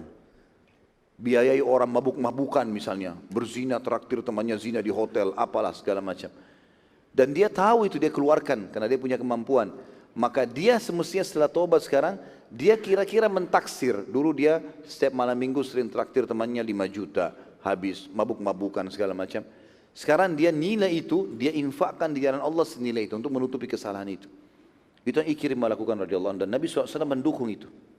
Maka akhirnya diterima lagi keislamannya dan Ikrimah akhirnya lebih fokus ke dalam Islam. Dan tentu Ikrimah ini punya kisah sendiri. Dia mati syahid radhiyallahu anhu. Ya, mati syahid di peperangan melawan Musailamah Al-Kadzab. Ya. Itu ada kisah sendiri dan teman-teman bisa kembali ke kisah serial sahabat dari sekian 29 kisah sahabat yang sudah kita tabligh akbarkan di Makassar. Di antaranya sudah saya bahas panjang lebar Ikrimah bin Abi Jahar. Tapi yang kita fokusin adalah bagaimana masuk Islamnya dia. Sekarang kita masuk ke kisah masuk Islamnya Safwan bin Umayyah bin Khalaf. Umayyah bin Khalaf juga musuh Islam, meninggal dalam perang Badr. Ini Safwan juga sama, mirip dengan Ikrimah, membenci Islam awalnya. Kasusnya sama juga, istrinya dia masuk Islam bersama dengan wanita-wanita Mekah. Setelah mendengarkan istrinya, Safwan mendengar kalau istrinya Ikrimah berhasil mengislamkan suaminya, maka ia pun datang kepada Nabi SAW lalu berkata, wahai utusan Allah, apabila aku membawa Safwan, apakah anda akan memberikannya keamanan sebagaimana anda berikan kepada Ikrimah? Kata Nabi SAW, iya, asal dia datang mau masuk Islam silahkan. Lalu dikatakan oleh istrinya, bagaimana kalau Safwan belum mau masuk Islam ya Rasulullah? Cuma dia mau masuk ke Mekah. Apakah anda tetap memberikan dia keamanan? Kata Nabi SAW, iya. Tetapi aku hanya akan memberikan dia waktu maksimal 4 bulan berfikir. Nabi SAW memberikan waktu Safwan khusus 4 bulan. Maksimal. Kalau dia tidak mau masuk Islam, berarti hukum pembunuhannya terjadi. Dia berfikir silakan. Itu. Maka istri Safwan berkata, apakah anda bisa memberikan tanda keamanan? Saya takut kalau dia masuk ke Mekah nanti akhirnya dibunuh oleh kaum muslimin. Nabi SAW membuka imamah beliau, lalu kemudian memberikan ke istri Safwan dan mengatakan ini tanda keamanan. Bawalah ini, orang-orang muslimin sudah tahu. Lalu Nabi SAW mengiklankan di Mekah, kalau istri Safwan sudah masuk Islam dan aku memberikan imamah sebagai tanda, imamah itu akan dipegang olehnya sambil membawa Safwan dan tidak boleh ada yang membunuh Safwan kalau dia datang sama istrinya. Safwan pun pada saat itu diberitakan oleh istrinya lalu ia masuk ke Mekah dalam keadaan musyrik. Dia enggak masuk Islam. Dan sempat ikut perang Hunain. Nanti kita jelaskan insyaAllah ada perang Hunain setelahnya. Setelah masuk kota Mekah ini, dan itu Ikrimah ikut dalam peperangan tapi masih dalam keadaan musyrik. Bahkan dia sempat, Ikrimah ini punya seperti kalau kita sekarang pabrik kali ya. Zaman dulu itu memang tempat yang sangat besar memproduksi alat-alat perang. Pedang, perisai, tombak, anak panah, busur panah. Memang dia punya dan terbesar di Mekah pada saat itu. Maka Nabi SAW sempat meminjam dari dia anak-anak panah, busur panah, segala macam, pedang. Ya, dan nanti akan kita ceritakan dalam perang Hunain itu. Pada saat dia masuk ke Mekah dan bertemu dengan Nabi SAW, maka dia pun mengatakan, hai Muhammad, apakah engkau memberikan kepadaku keamanan? Kata Nabi SAW, iya. Kalau aku belum ingin masuk ke agamamu, apakah tetap engkau memberikan aku keamanan? Kata Nabi SAW, iya. Tapi aku memberikan waktu padamu 4 bulan untuk berfikir. Silakan renungi. Maka dia pun mengatakan, baiklah, saya setuju kalau begitu. Maka tinggallah Safwan di Mekah pada saat itu selama 4 bulan, ya, punya waktu 4 bulan untuk mengambil keputusan. Tapi subhanallah setelah perang Hunain, nanti dia akan syahadat. Karena melihat keajaiban yang terjadi di perang Hunain, nanti kita ceritakan. Nah di perang Hunain juga ini, salah satu peperangan yang dihadiri oleh malaikat mirip dengan Badr. Tapi di perang Badr malaikat terlibat, di perang Hunain malaikat tidak terlibat dalam menghukum orang-orang kafir. Demikianlah teman-teman sekalian, pemuka-pemuka Quraisy masuk Islam satu persatu dan dengan takluknya Mekah maka pusat kekufuran Jazirah Arab telah berakhir. Terlebih lagi di situ ada Ka'bah, pusat kiblatnya kaum muslimin dan seluruh berhala di situ sudah dihancurkan. Yang berarti selama ini Mekah ternyata menjadi sumber patung. Jadi masyarakat Mekah, pekerjaan utamanya yang paling menguntungkan mereka, jual patung. Terutama di musim haji. Dan gara-gara perbuatan ini, makin banyak tersebar penyembahan berhala. Jadi dengan hancurnya sumber patung-patung ini, jemaah haji yang datang sudah tidak ada lagi. Terlebih lagi Nabi SAW sudah menguasai, dan nanti kita akan belajar dalam haji wada, bagaimana Nabi SAW menunjukkan haji yang benar. Dan itu yang diterapkan sampai hari kita, alhamdulillah. Pembebasan kota Mekah ini terjadi di bulan Ramadan pada tahun 8 Hijriah. Nabi SAW tinggal di Mekah, sudah kita jelaskan pada saat itu, ya, selama 19 hari, dan beliau sholat qasar tanpa jamak. Sekarang kita tutup teman-teman sekalian dengan beberapa sariyah, pasukan-pasukan kecil Nabi SAW yang diutus pasca pembebasan kota Mekah. Nabi SAW mengirim beberapa sariyah dari Mekah, ya. Dikirimlah sariyah-sariyah, pasukan-pasukan kecil. Dan saya pernah jelaskan, sariyah ini diistilahkan kalau 3 orang ke atas jumlahnya. Dan ini dianggap pasukan kecil.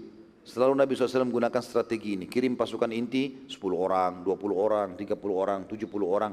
Sebagian hadis sejarah mengatakan sariyah dinamakan dengan 100 orang. Tapi ada beberapa sariyah Nabi SAW yang lebih dari ini. Nabi SAW mengirim yang pertama sekali, sariyah dikenal dengan Mushallil.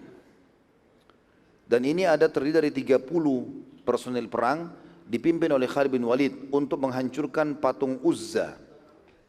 Jadi rupanya perjalanan antara Mekah dengan Taif ada patung besar, mereka namakan Uzza, Al-Lat dan Uzza itu ya.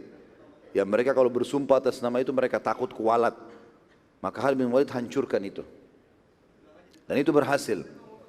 Yang kedua, dikirimnya Hisham bin Asi. Diutus oleh Nabi SAW untuk menakut-nakuti suku Hawazim. Tapi ternyata Hawazim sudah siap dengan jumlah yang sangat banyak, sehingga membuat Hisham kembali ke Mekah dan melaporkan kepada Nabi SAW. Jadi jumlahnya tidak banyak waktu itu, sekitar mungkin 30 orang juga, hanya untuk datang menunjukkan kekuatan muslimin kepada suku Hawazim. Hawazim besar sekali, kota Taif ya. Dan beda dengan keadaan Mekah pada saat itu, nanti kita ceritakan dalam perang Hunain, mereka sudah siap mau perang. Kemudian kembali ke Mekah, dan Nabi SAW sudah berbenteng di Mekah sekarang. Bentengnya kuat sekali gitu kan. Kemudian yang ketiga, diutusnya Khalid bin Asim ke beberapa pemukiman kecil di sekitar Mekah guna menghancurkan semua berhala yang tersisa. Dan kita lihat di sini Nabi SAW, teman-teman sekalian, menghancurkan semua berhala. Tidak ditinggalkan satupun. Sayang kita sekarang malah buat berhala itu ya. Kita buat patung, ada umat Islam malah ikut-ikutan buat patung gitu kan. Semoga Allah berikan hidayah, tentunya ini tidak boleh ada.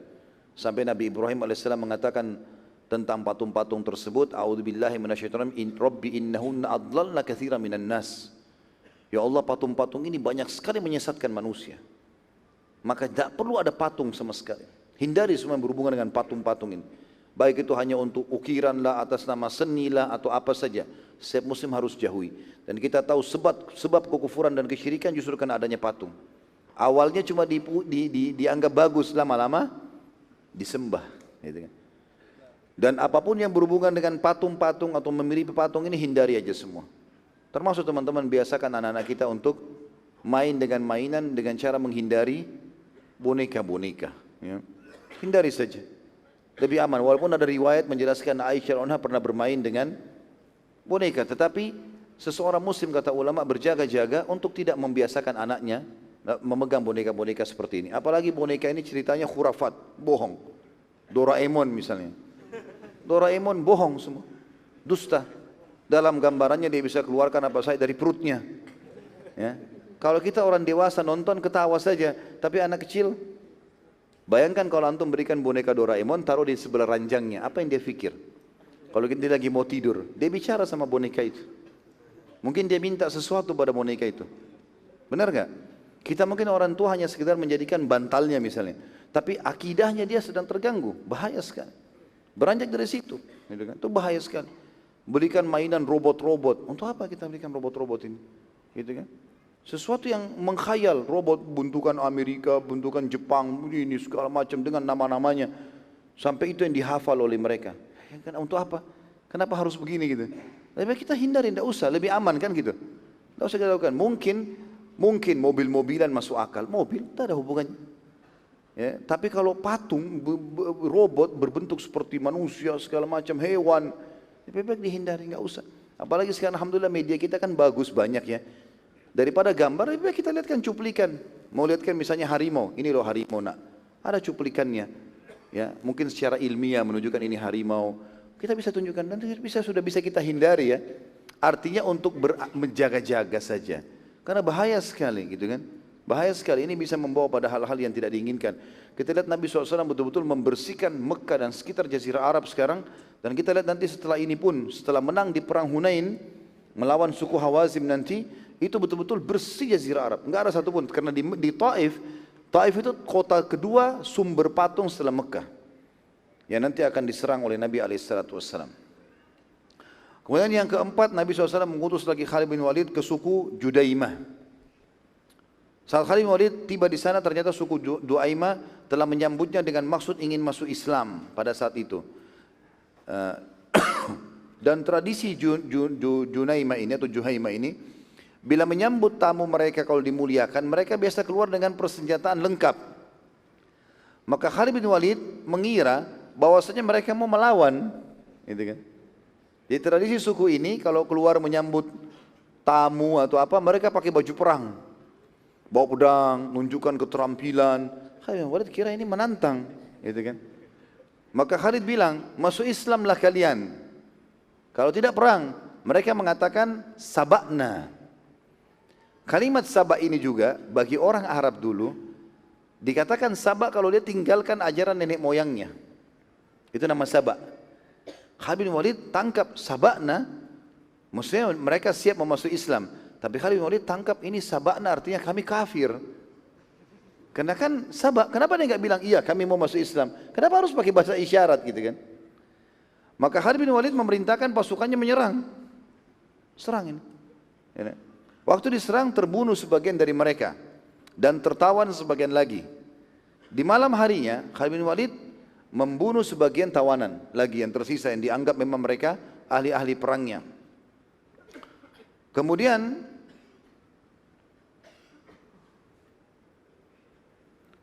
ada sebagian mereka mengatakan kami mau masuk Islam. Khalid bin Walid mengatakan kalian masuk Islam kena takut sama pedang saja. Kenapa dari awal tidak ucapkan syahadat? Kenapa sekarang setelah ditawan gitu kan? Khalid bin Walid juga termasuk orang dianggap baru masuk Islam pada saat itu, baru berapa tahun gitu kan? Maka di antara sahabat ada yang melakukan, ada juga yang menolak. Ya. Di antaranya yang menolak untuk membunuh adalah Abdullah bin Umar radhiyallahu anhu. Jangan Khalid, mereka mau masuk Islam, biarkan syahadat. Kenapa harus dibunuh? Khalid bilang tidak bisa. Tadinya saya sudah tawarkan Islam, mereka tidak mau. Hukum dalam syariat Islam, kalau nolak Islam ya dibunuh. Gitu kan? Seperti itulah. Pada saat pasukan Khalid bin Walid kembali ke Mekah dan Nabi SAW mengetahui kejadian tersebut, maka beliau sempat marah. Dan mengangkat tangan Khalid bin Walid juga pedangnya, seraya bersabda. Diangkat tangan Khalid, lalu juga diangkat pedangnya, lalu Nabi SAW mengatakan, sungguh ya Allah, aku berlepas diri dari apa yang dilakukan oleh Khalid. Dan beliau SAW mengulanginya sampai 3 kali, lalu beliau lanjutkan, sungguh pada pedang Khalid ada keberanian dalam membunuh. Lalu Nabi SAW memaafkan karena ini masih permasalahan syubhat. Khalid bin Walid juga sebenarnya tidak salah di situ, karena dia menganggap apa yang dia tangkap instruksi Nabi SAW, masuk Islam, bebaskan. Tidak masuk Islam, perangi. Sederhana konsepnya gitu. Maka Nabi SAW maafkan pada saat itu. Ini terakhir syariat Nabi SAW dan kita akan tutup pelajaran dari pembebasan kota Mekah. Yang pertama teman-teman sekalian, rahmat Allah yang luas dan janjinya yang benar sehingga Mekah takluk tanpa ada perlawanan yang berarti. Kalau Allah mau, sekuat apapun musuh kalah. Sekarang banyak umat Islam secara kejiwaan karena mereka tidak mau belajar, tidak mau mereview kembali histori mereka. Dan salah satu target kita pelajari sirah teman-teman untuk itu. Ini kejadian 1400 tahun yang lalu, untuk apa kita bahas? Apakah hanya sekedar untuk menjadikan sebagai sebuah hiburan? Tidak. Ambil pelajaran, sejarah tidak akan bohong. Karena sudah terjadi, gitu kan? Orang yang menjadi orang baik dari dulu sampai menjelang hari kiamat akan diberikan balasan dan kemenangan oleh Allah. Orang yang buruk pasti dibinasakan. Sudah ada kisah para nabi-nabi, Allah menangkan. Walaupun awalnya punya hambatan-hambatan dalam dakwah. Tapi akhirnya Fir'aun tenggelam, Musa AS menang. Akhirnya Nabi Nuh selamat, kaumnya hancur. Akhirnya Namrud hancur, Ibrahim AS selamat, gitu kan? Yang mengikuti yang ini pasti selamat, yang mengikuti ini pasti juga akan dihukum oleh Allah. Sunnatullah. Kita ikuti orang baik, kita baik, kita ikuti orang buruk, kita akan buruk. Gitu kan? Dan kuasa Allah Subhanahu wa taala tidak akan pernah ada yang sulit. Jangan kecilkan jiwa kita karena kita tidak belajar histori Islam, seakan-akan kita tidak akan maju kecuali kita harus bergantung pada orang kafir. Tidak sama sekali. Saya reviewkan kembali dan saya ingatkan teman-teman, waktu baginda Nabi SAW pertama sekali hijrah ke Madinah, ingat baik-baik, Madinah kampung kecil, penghasilannya hanya kurma. Gitu. Segelintir orang yang kita kenal dengan Ansar itu kecil sekali jumlahnya mereka, kota kecil. Waktu itu Jazirah Arab, bahkan dunia ini dihimpit dengan dua negara adik kuasa, Romawi dan juga Persia. Dan mereka sudah punya peradaban, ekonomi, militer, ya, segala macam mereka miliki. Setengah dunia dikuasai, setengah Romawi, setengah Persia. Tapi Nabi SAW tidak pernah sekalipun mengutus orang atau beliau sendiri berangkat untuk belajar masalah ekonomi ke sana, militer ke sini, enggak pernah. Beliau mulai pondasi rumah negara yang baru, landasannya Al-Quran dan Sunnah. Semua dimulai dari nol, termasuk militer sendiri, termasuk ekonomi sendiri, segala sosial, segala macam dibangun dari baru. Dan akhirnya menjadi peradaban dunia. Ini yang banyak umat Islam tidak sadari. Seakan-akan tidak akan maju kalau anaknya tidak sekolah di Eropa, tidak sekolah di Amerika. Tapi kalau di negara Islam, untuk apa ke sini, untuk apa ke sana. Negara Islam dianggap nomor 2 atau nomor 3, kayak terpuruk. Padahal sebenarnya umat Islam harus jaya dan merasa bangga dengan wilayah dan agama mereka. Sama halnya dengan banyak juga orang tua tidak mau masukkan anaknya ke pesantren. Kalau teman-teman mau buru-buru keluar karena khawatir nanti macet, macet pun itu ada pahalanya. Ya. Bubar dari majelis ilmu, tidak usah khawatir, jangan buru-buru. Tunggu saja. Ada berkahnya itu ya. Orang berdesak-desakan bubar dari diskotik, dari joget-joget, dari segala macam. Mau nunggu, mau begadang malam minggu.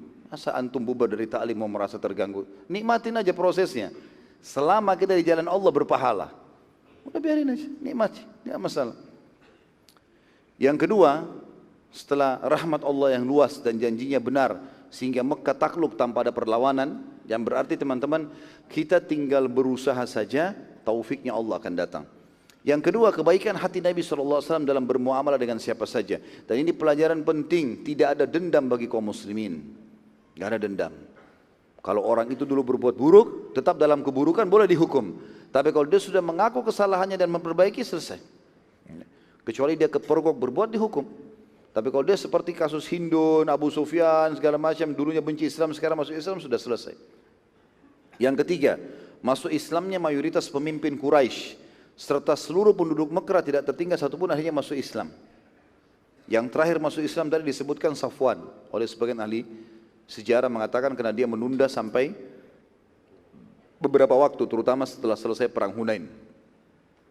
Yang keempat, bebasnya muslimin beribadah di Mekah selamanya, yang sebelumnya sangat tertutup buat mereka. Yang kelima, hancurnya semua sesembahan Quraisy, terutama di sekitar Ka'bah. Dan ini pertanda selesainya penyembahan berhala di Mekah, bahkan seluruh Jazirah Arab. Karena kita katakan tadi dia sumber pembuatan patung di situ. Bahkan teman-teman perlu tahu, Abu Lahab, Abu Jahal itu punya toko-toko berhala terbesar di Mekah. Dan mereka kaya gara-gara itu. Karena jemaah haji belanja berhala. Seperti itulah. Yang keenam, bertambahnya jumlah dan pasukan muslimin, terutama di kalangan para mu'allaf. Nanti kita belajar di perang Hunain insyaallah bagaimana jumlah pasukan muslimin 10.000 itu bertambah jadi 12.000. Ada 2.000 orang bertambah yang bergabung dari para mu'allaf yang baru masuk Islam. Yang ketujuh, terlihatnya beberapa mukjizat Nabi Muhammad SAW, terutama janji Allah yang maha mulia yang berhubungan dengan masalah pembebasan kota Mekah. Yang kedelapan, terhapusnya semua hukum jahiliyah. Di antaranya yang sangat fatal waktu itu adalah ada tawaf telanjang. Jadi di Mekah mereka keluarkan instruksi semua orang yang tawaf harus beli baju dari Mekah. Harus. Kalau yang tidak punya duit, tawaf telanjang. Enggak boleh tawaf dengan bajunya dari luar kota. Harus beli dari Mekah. Dan ini dihapus. Mengundi nasib, setiap mau safar, mau bekerja, mau menikah, taruh kertas, ambil burung merpati, diundi, ditaruh dalam kotak, diterka-terka. Memakan bangkai, bagi mereka halal.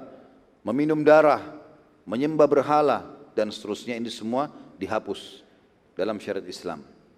Yang kesembilan, pembebasan Mekah berarti pembebasan Jazirah Arab dari kekufuran. Karena setelah itu seluruh suku Arab masuk Islam. Tidak ada tertinggal satupun yang tidak masuk Islam setelah itu. Ya. Dan turun firman Allah Subhanahu wa taala pada saat itu, surah An-Nasr yang masyhur, a'udzubillahi minasyaitonirrajim, idza jaa nasrullahi wal fath. Apabila telah datang pertolongan Allah dan kemenangan pembebasan kota Mekah berhasil. Wa ra'aitan nasa yadkhuluna fi dinillahi afwaja. Dan engkau akan melihat, hai Muhammad, setelah itu manusia akan berbondong-bondong masuk Islam. Nanti kita ceritakan ini ya, waktu Nabi SAW subuh insyaAllah besok, pada saat Nabi SAW balik ke Madinah, tentu ini belum kita ceritakan, pertemuan akan datang. Besok perang Hunain dulu. Tapi Nabi SAW waktu pulang dari perang Hunain menuju ke Madinah, maka seluruh Jazirah Arab pada saat itu datang ke Madinah. Saking banyaknya orang mau masuk Islam, maka sampai Madinah tidak bisa orang bergerak, padatnya orang. Suku-suku datang, syahadat pulang. Satu Jazirah Arab. Ini Allah bilang, wa ra'aitan nasa yadkhuluna fi dinillahi afwaja. Fasabbih bihamdi rabbika wastaghfirhu innahu kana tawwaba. Oleh karena itu bertasbihlah selalu dengan memuji Tuhanmu dan mohonlah ampun kepadanya, sungguh Dia Maha menerima taubat hamba-hambanya. Sampai sini insyaallah bahasan kita, dan kita akan lanjutkan dengan izin Allah besok subuh insyaallah. Sebagaimana sudah saya bahasakan dari awal, kalau kita akan usahakan dalam 3 kali pertemuan saya sebulan sekali ini, semuanya kita bahas sirah agar bisa menyelesaikan bahasan kita. Mungkin begitu saja, kita tutup dengan berdoa kepada Allah SWT, semoga majelis kita diberkahi olehnya dan dijadikan sebagai tambahan amal kita pada hari kiamat. Semoga seluruh amal yang pernah kita kerjakan, yang sedang kita kerjakan dan akan kita kerjakan, semuanya diterima dengan pahala yang sempurna. Semoga seluruh dosa yang pernah kita kerjakan tidak terkecuali, baik yang sudah berlalu ataupun yang sedang dikerjakan. Semoga Allah mudahkan taubatnya dan juga Allah ganti dengan kemahamurahannya menjadi pahala. Selalu kita doakan Indonesia menjadi negara yang aman, tentram, damai. Seluruh umat Islam di bawah naungan ukhuwah Islamiyah dan juga diangkat perselisihan di antara mereka, dan juga dalam ibadah mereka kembali kepada wahyu Al-Quran dan Sunnah. Dan siapapun yang menginginkan keburukan bagi Indonesia, negeri tercinta ini, Islam, Muslimin, semuanya dikembalikan tipu daya mereka kepada diri mereka sendiri. Dan semoga saja selama Indonesia ini ada sampai menjelang hari kiamat dikaruniai oleh Allah pemimpin Muslim yang adil, kembali kepada Al-Quran dan Sunnah, dan semoga menjadi contoh bagi negara-negara yang lain. Selalu kita doakan saudara kita di Palestina, di Syria, di Yaman, di Irak, di Myanmar, di Ahsa, dimanapun mereka berada sedang tertindas, semoga Allah ikhlaskan niat mereka, terima para syuhada mereka, mulakan Islam di tangan mereka dan tangan kita semua, dan semoga Allah ikut sertakan kita bersama mereka di pahala, baik dengan doa, dengan harta juga dengan jiwa kita, dan semoga Allah dengan kemahamurahannya, baik yang hadir di masjid ini ataupun yang mengikuti acara kita live ataupun juga yang mendengarkan dengan siaran ulang, semuanya disatukan di surga firdausnya tanpa hisab, mana yang satukan kita di majlis ilmu yang mulia ini. وصلى الله على نبينا محمد والحمد لله رب العالمين سبحانك اللهم بحمدك أشهد أن لا إله إلا أنت أستغفرك وأتوب إليك والسلام عليكم ورحمة الله وبركاته.